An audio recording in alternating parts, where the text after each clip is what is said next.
Okay, so now that you have a bit of background to understand these kind of structural changes in the global economy that leads to this emerging sort of new phase of late capitalism, that, as I said, will reach its zenith in the 40s and the 1950s. But the formative phase of that era of capitalism, the building blocks of it and the background to it really emerge between the First World War and the Second World War. Now, what we're going to do now is look at critiques of this particular phase of capitalism, at least the emerging critiques that come out of the time period in which it's happening. Now, the first example we're going to look at is an Italian communist named Antonio Gramsci. Now, Antonio Gramsci is really fascinating, and as a theorist of capitalism, is responsible for some really interesting and innovative critiques of capitalism. Now, the key thing that Antonio Gramsci is known for is these things called the prison notebooks, which he writes between 1926 and 1936. And the reason that he writes what they're called the prison notebooks, rather, is, as you probably guessed, he was imprisoned in 1926. Antonio Gramsci was, as I said, an Italian communist, revolutionary, and intellectual. And a lot of what he's writing about is he's reacting to the failure of a socialist revolution that begins, at least in Turin or Torino, Italy, which is where the center of, even to this day, the automotive industry is in Italy. Now, what his key contribution to specifically an analysis of capitalism, but also to Marxist thought in general, is he focuses on a cultural analysis of late capitalism. And it really adds and builds on what Marx was already doing. It's not to say that Marx didn't talk about culture, but Marx was more interested in the kind of economics aspect of capitalism, which is why he's in some ways wrongly accused of being an economic determinist. I mean, he's not exactly, when you read Marx, especially with the level of nuance, if you study it later on, it's not exactly true. He's not an economic determinist, but it's not surprising that people that do read Marx often come up with that interpretation. So what Gramsci is doing is he starts looking at culture. And he also starts to analyze the role of the state, which was not that it wasn't analyzed when Marx was writing, but it had a much smaller role in the economy at the time. So Marx's focus was more on private capital. And what Gramsci and other thinkers of this time will do is focus on an analysis of the state. And he also adds a kind of critique, or at least an understanding of Fordism. So part of the reason a cultural analysis of capitalism is so important is because he wants to understand the way that workers and workers within a society think about capitalism, how they feel about it, what kind of cultures emerge out of the expanding capitalist economy. And what he does is he analyzes the state, but also specifically this emerging kind of Fordism, he kind of calls it Americanism and Fordism.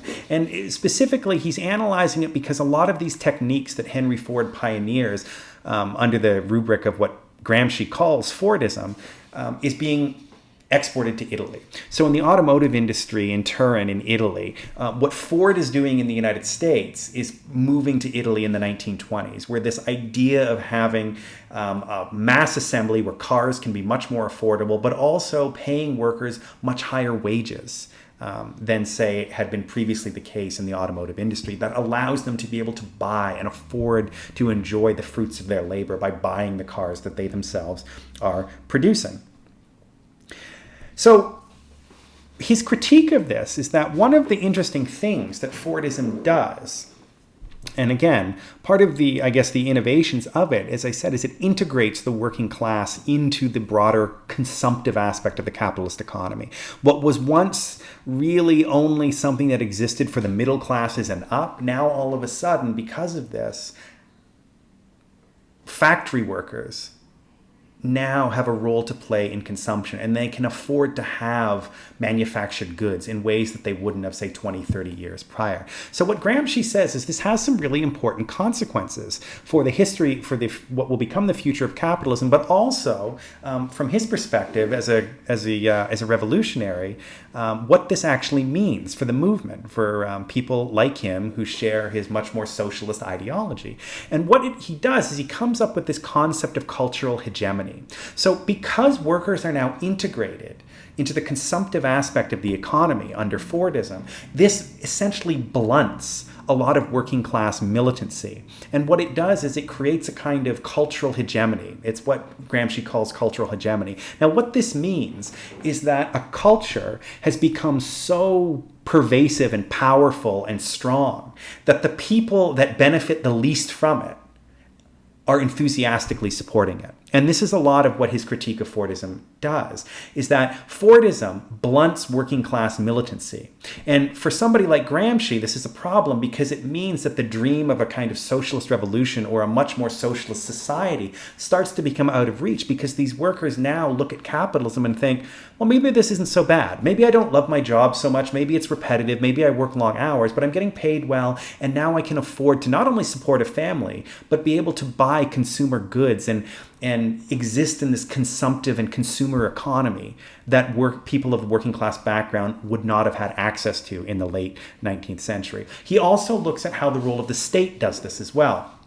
And I'll talk more about that in a minute. So the key thing to understand about Gramsci is this concept of cultural hegemony. And applied specifically to capitalism, it means that capitalism has reached a level of cultural power that the people that are at the bottom of the hierarchy of capitalism are no longer that critical of the system or are more likely to accept the system as it exists. Now, this is part of what this new phase of capitalism does and why it functions more on a consensus basis rather than that kind of mass industrial conflict of the mid to late 19th century. So this is what a lot of what Gramsci is doing here.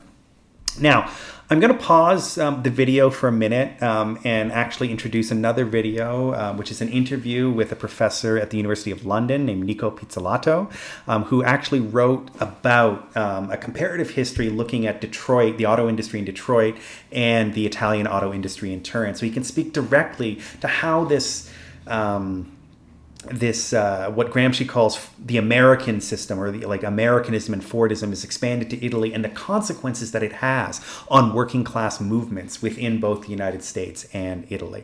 All right, I'll leave it there. And then when we come back from that, I'll talk about the liberal critique and understanding of this system, specifically focusing on Max Weber.